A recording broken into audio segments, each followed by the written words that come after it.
Hello students, आज बेटा हम लोग अपना नेक्स्ट चैप्टर स्टार्ट करते हैं ईथर। देखते हैं ईथर किसे कहते हैं, ईथर क्या होता है, ईथर को हम लोग कैसे रिप्रेजेंट कर सकते हैं, ईथर का यूपीएससी नोमेनक्लेचर क्या होता है, सिंपल नोमेनक्लेचर क्या होता है, इन सारी चीज़ों के बारे में पढ़ेंगे। Methods of preparation of ether पढ़ा जाएगा, ईथर की केमिकल और फिजिकल प्रॉपर्टी पढ़ेंगे हम लोग। इन सारी चीज़ों के बारे में हम लोग आज डिस्कस करते हैं। तो सबसे पहले ये जानते हैं कि ईथर होता क्या है। तो बेटा ऐसा हाइड्रोकार्बनिक कंपाउंड जिसमें OR ऐसा कोई ग्रुप लगा हो तो हम कहते हैं वो कंपाउंड क्या है, ईथर। ऐसा हाइड्रोकार्बनिक कंपाउंड जिस पे कौन सा ग्रुप लगा हो, OR यानी एल्कोक्सी ग्रुप लगा हो, तो उसे हम क्या बोलते हैं, ईथर बोलते हैं। यानी हम कह सकते हैं बेटा those hydrocarbonic compound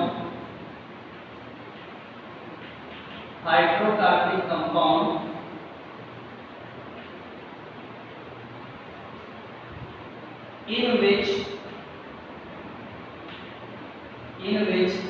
alkoxy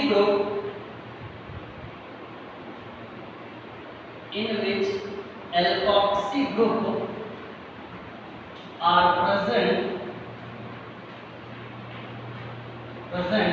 are called ether।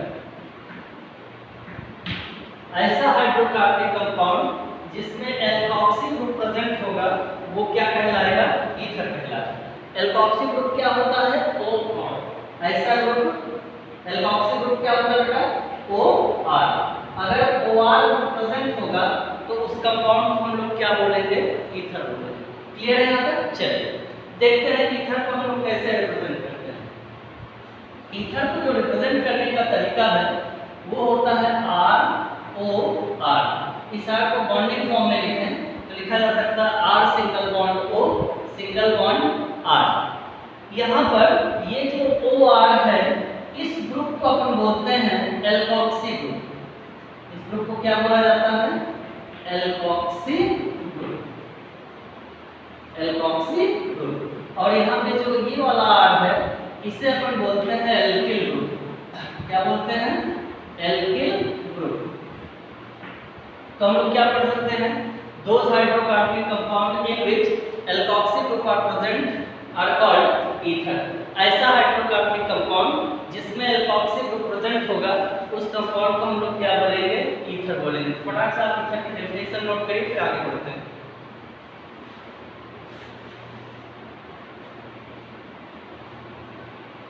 हो गया? चलिए ईथर को हम लोग रिप्रेजेंट कैसे करते हैं, आगे बढ़ते हैं हम लोग।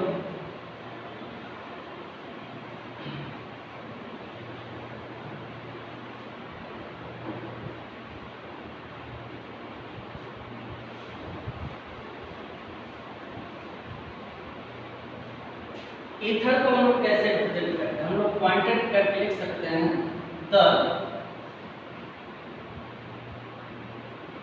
representation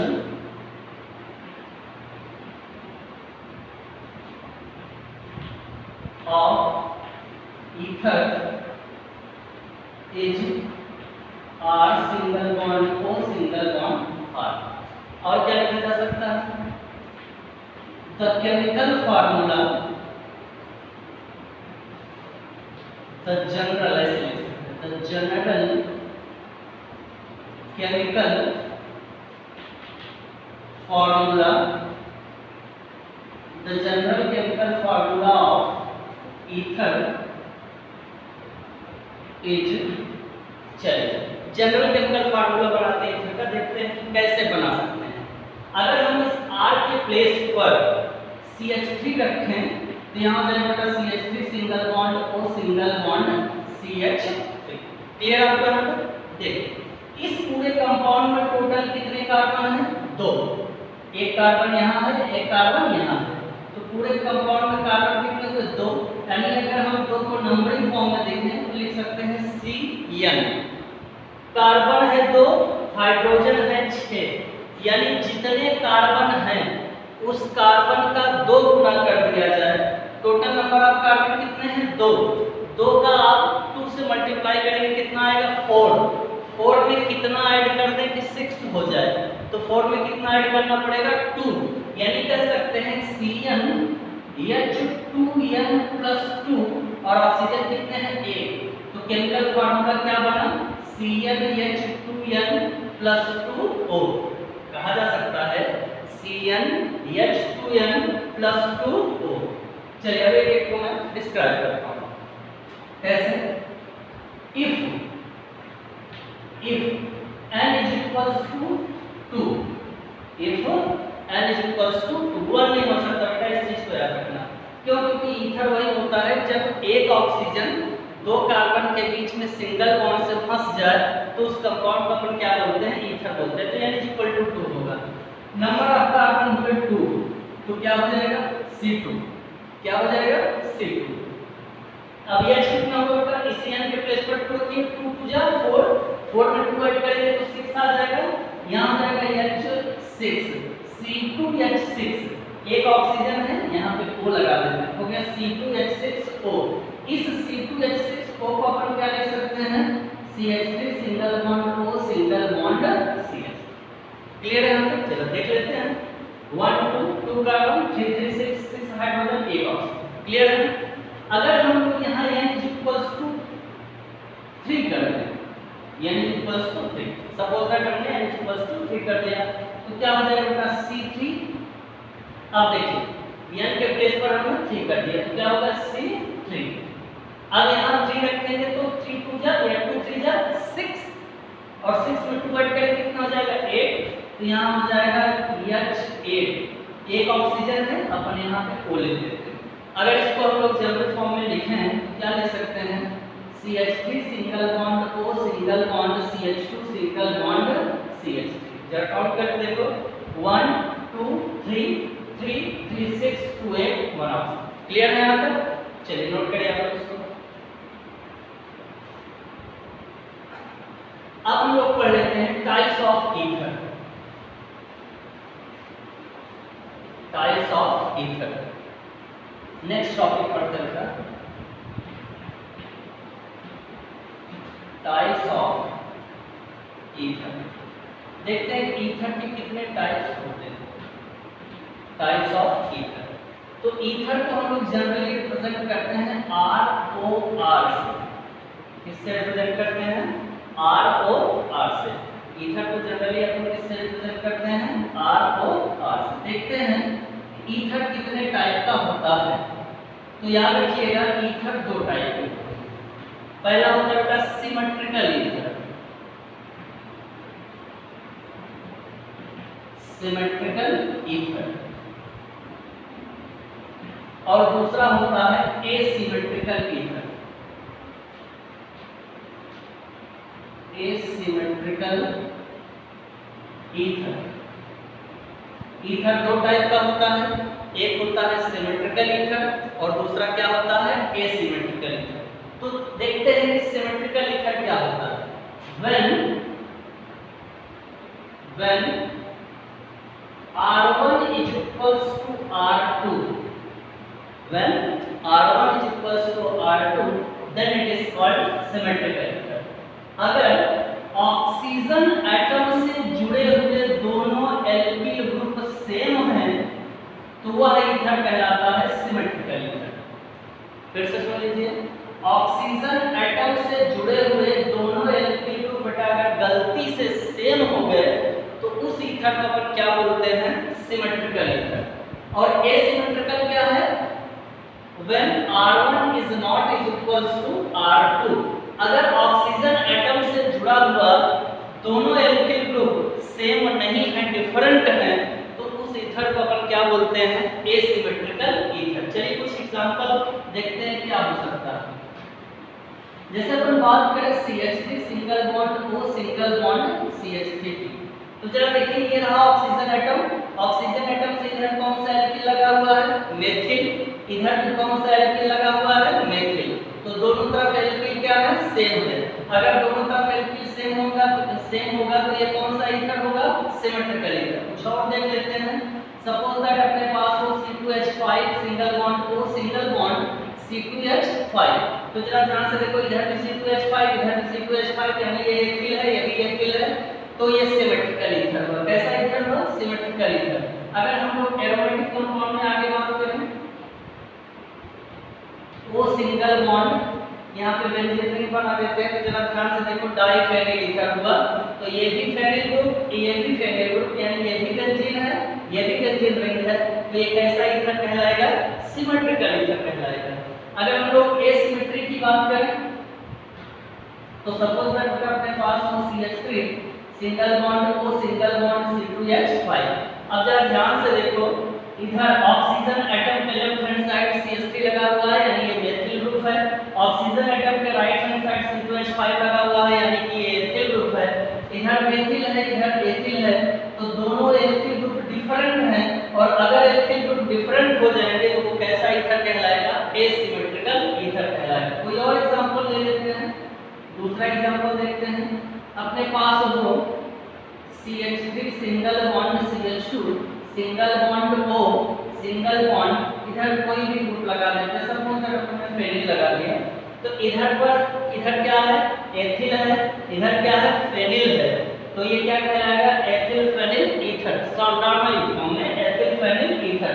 तो ये एथिल हुआ, ये फेनिल हुआ, दोनों एल्किल ग्रुप क्या है? डिफरेंट है, और अगर एल्किल ग्रुप डिफरेंट होंगे तो वो क्या कहलाएगा? आपका एसिमेट्रिकल ईथर कहलाएगा। क्लियर है? यहाँ पर नोट करिए आप फटाफट से।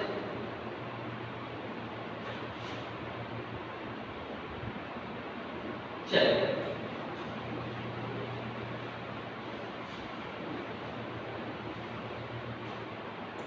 देखते हैं सिमेट्रिकल ईथर क्या होगा।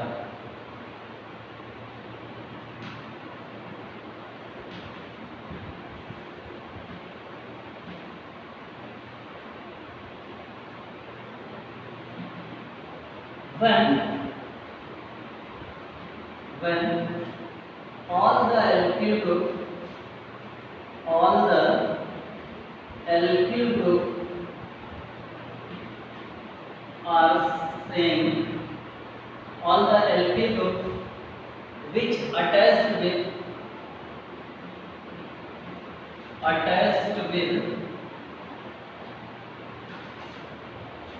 oxygen atom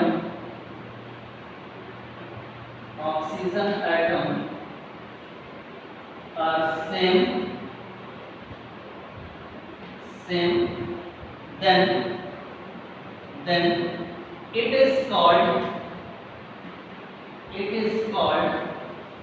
symmetrical ether.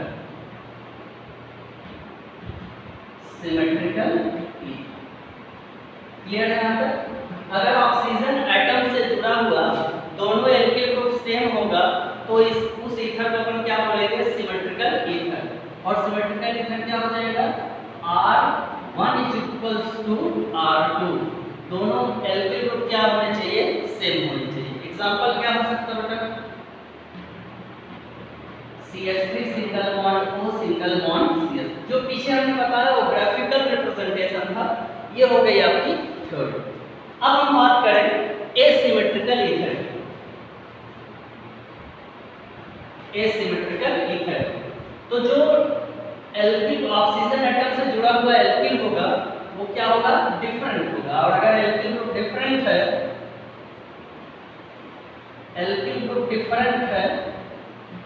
तो वह तो क्या कहलाएगा? Asymmetrical ether. क्या कहलाएगा? Asymmetrical ether. यहाँ पे CH3 की जगह पे हम क्या लगा देते हैं? C2H5। नोट करिए आप जल्दी से। चलिए आगे बढ़ते हैं बेटा।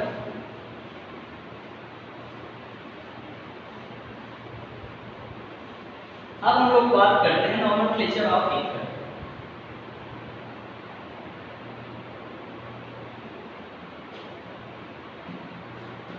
नॉमेनक्लेचर ऑफ ईथर देखते हैं ईथर का नॉमेनक्लेचर अपन कैसे कर सकते हैं। तो देखो, जहां कहीं भी R-O ग्रुप लगा होगा तो हम ये मानेंगे कि वो कंपाउंड क्या है? ईथर। वो कंपाउंड क्या है? ईथर। ईथर का जो प्रीफिक्स होता है होता है एल्कोक्सी। इसका सफिक्स नहीं होता बेटा, इस चीज को याद रखना। ईथर का जो प्रीफिक्स होता है क्या होता है? एल्कोक्सी। क्यों? क्योंकि ये डेरिवेटिव है, किसी दूसरे कंपाउंड से बनता है। जो भी डेरिवेटिव्स होते हैं उनका सफिक्स नहीं होता। इसका नोमेनक्लेचर कैसे करेंगे? रूट नेम को क्या बोलते हैं अपन? एल्केन बोलते हैं। क्या बोलते हैं? एल्केन। एल्केन से पहले अपन क्या यूज कर लेंगे? एल्कोक्सी। तो नाम क्या हो जाएगा बेटा? Alkoxy alkane. क्या नाम हो जाएगा? Alkoxy alkene. क्लियर है? चलिए कुछ एग्जांपल देखते हैं क्या कुछ हो सकता है इसके बारे में। एग्जांपल ले लेंगे हम। तो ये हो जाएगा CH3 single bond O single bond CH3, ये होगा। अब ये देखो RO, तो R तो हो गया CH3, इसके साथ O ले लिए हम लोग, तो ये हो गया। ये इतना पूरा ग्रुप हो गया। अब चाहे इधर से ग्रुप बना लो चाहे इधर से ग्रुप बना लो, तो ये पूरा ग्रुप हो गया। इस ग्रुप में देखो कितने कार्बन है? एक कार्बन को अपन क्या बोलते हैं? मेथ। मेथ से जुड़ा ऑक्सी, नाम क्या हो गया? मेथॉक्सी। क्या नाम हो गया? मेथॉक्सी। अब देखो कि ये मेथॉक्सी कितने कार्बन से जुड़ा है?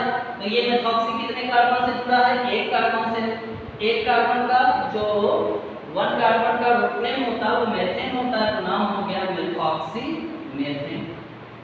क्लियर है यहाँ तक? चलिए कुछ और देखते हैं। जैसे अपने पास एग्जांपल हो CH3 CH2O CH3। क्लियर? तो देखो 1 2 दो कार्बन है, तो ये हो गया एथॉक्सी, तो यहाँ पे लिखेंगे अपन एथॉक्सी। और ये एथॉक्सी कितने कार्बन से जुड़ा है? एक कार्बन से। एक कार्बन का रूट नेम क्या होता है? मेथेन, तो नाम क्या हो गया? Ethoxy methane. क्लियर बेटा? चलिए नोट करिए आप लोग फटाफट।